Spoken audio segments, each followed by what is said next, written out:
Assalamualaikum warahmatullahi taala wabarakatuh. Terima kasih kepada Ibu Nur Hayati selaku dosen pengampu mata kuliah perilaku organisasi Universitas Cyber Asia Jakarta. Pada kesempatan kali ini saya akan sedikit mempresentasikan mengenai pengaruh kekuasaan politik dalam berorganisasi. Kita sudah tahu di mana bahwa politik dan kekuasaan merupakan suatu yang ada dan nyata dalam kehidupan berorganisasi.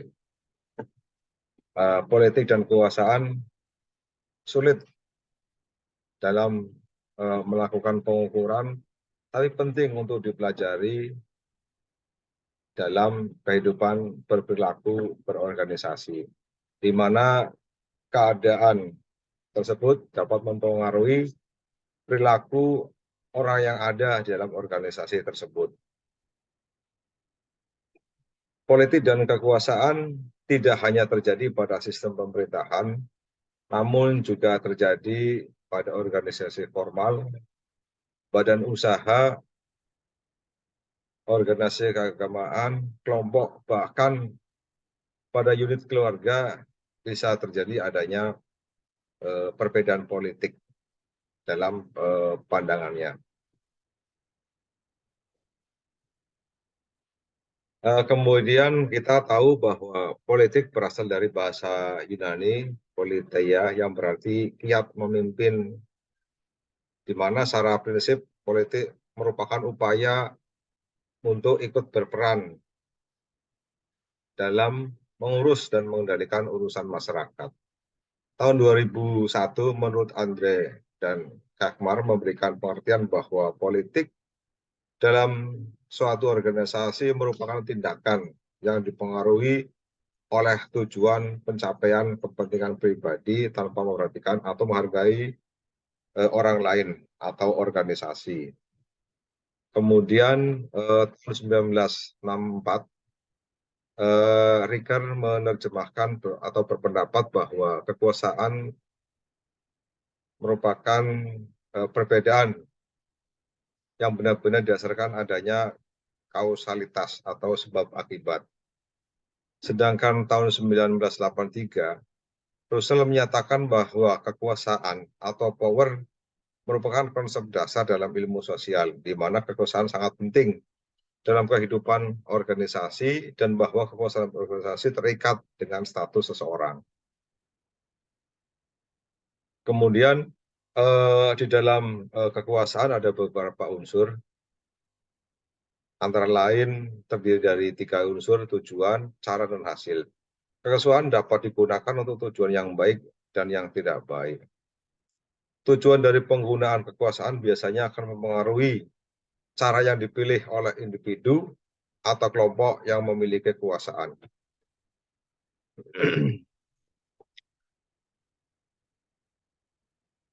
Jika pemegang kekuasaan memiliki tujuan yang baik, maka cara yang dipilih juga akan baik. Begitu juga dengan sebaliknya, apabila si pemegang kekuasaan menghendaki tujuan yang tidak baik, maka cara yang akan digunakan pun sudah pasti atau bisa dipastikan adalah dengan cara yang tidak baik pula.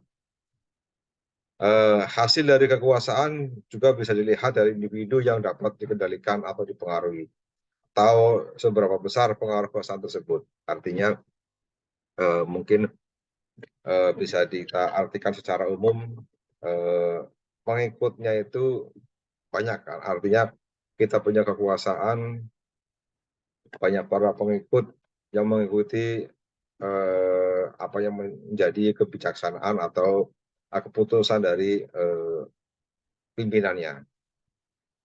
Kemudian ada tipe kekuasaan. Yang pertama adalah reward power, di mana merupakan tipe kekuasaan yang memusatkan perhatian pada kemampuan memberi ganjaran atau imbalan atas pekerjaan atau tugas yang dilakukan oleh orang lain. Kemudian yang kedua, menurut Pursuit Power, yang merupakan tipe kekuasaan bertipe paksaan, lebih memusatkan pada pandangan kemampuan untuk memberi hukuman kepada orang lain. Artinya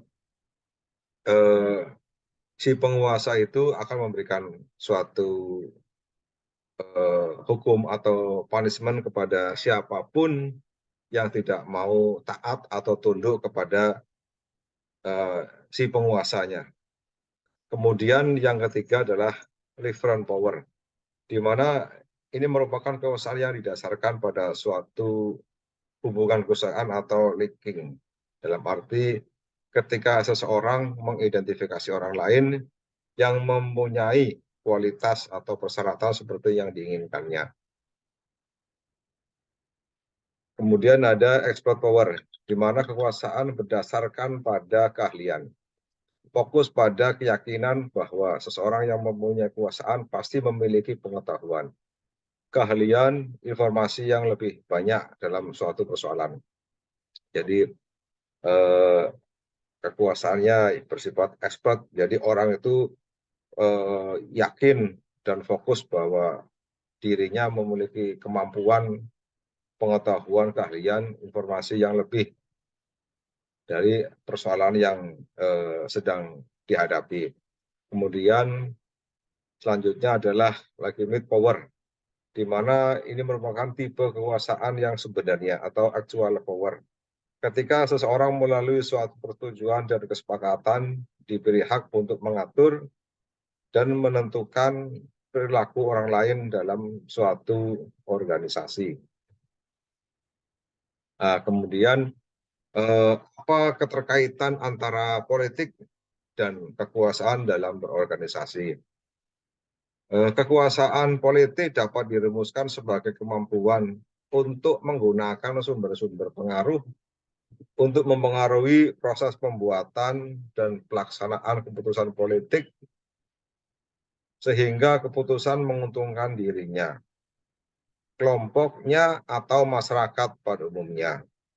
Bila seseorang, suatu organisasi atau suatu partai politik bisa berorganisasi sehingga berbagai badan negara yang relevan misalnya membuat aturan yang melarang atau mewajibkan suatu hal atau perkara, maka mereka mempunyai kekuasaan politik.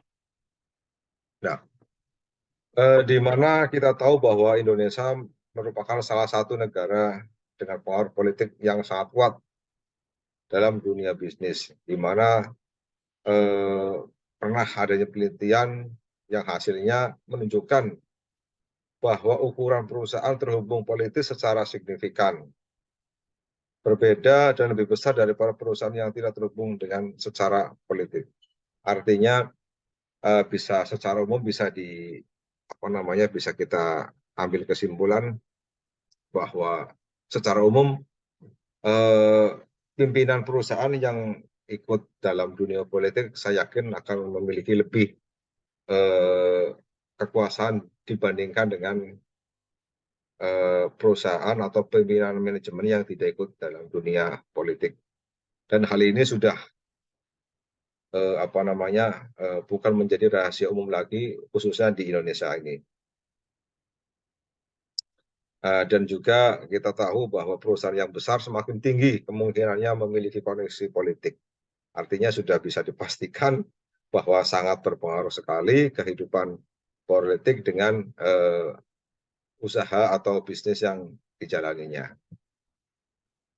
Kemudian ada beberapa contoh pengaruh kekuasaan politik dalam organisasi. Misalnya kita sudah pernah tahu atau pernah mendengar atau pernah membaca dalam media, misalnya sebagai contoh politikus Rizal Malarangeng yang waktu itu sebagai politisi Partai Golkar diangkat sebagai komisaris PT Telkom.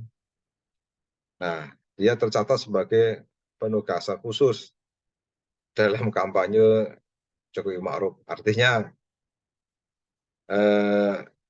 bisa disampaikan ya memang karena membantu waktu itu pada saat berpolitik, ya akhirnya mendapat jabatan seperti itu.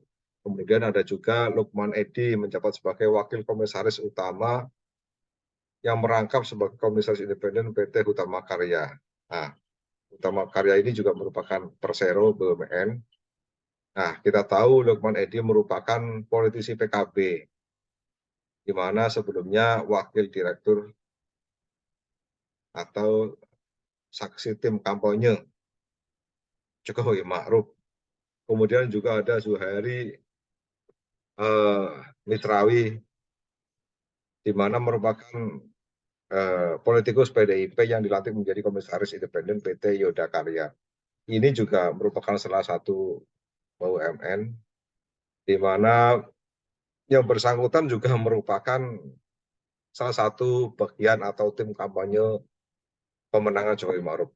Artinya bisa kita ambil kesimpulan bahwa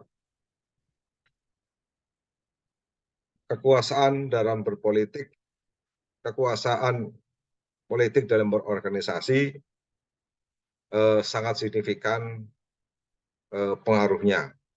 Artinya bisa secara umum bahwa politik dijadikan sebagai alat atau kendaraan seseorang untuk bisa memiliki kekuasaan atau untuk maju menjadi eksekutif misalnya atau legislatif, itu bisa dengan ikut berpolitik.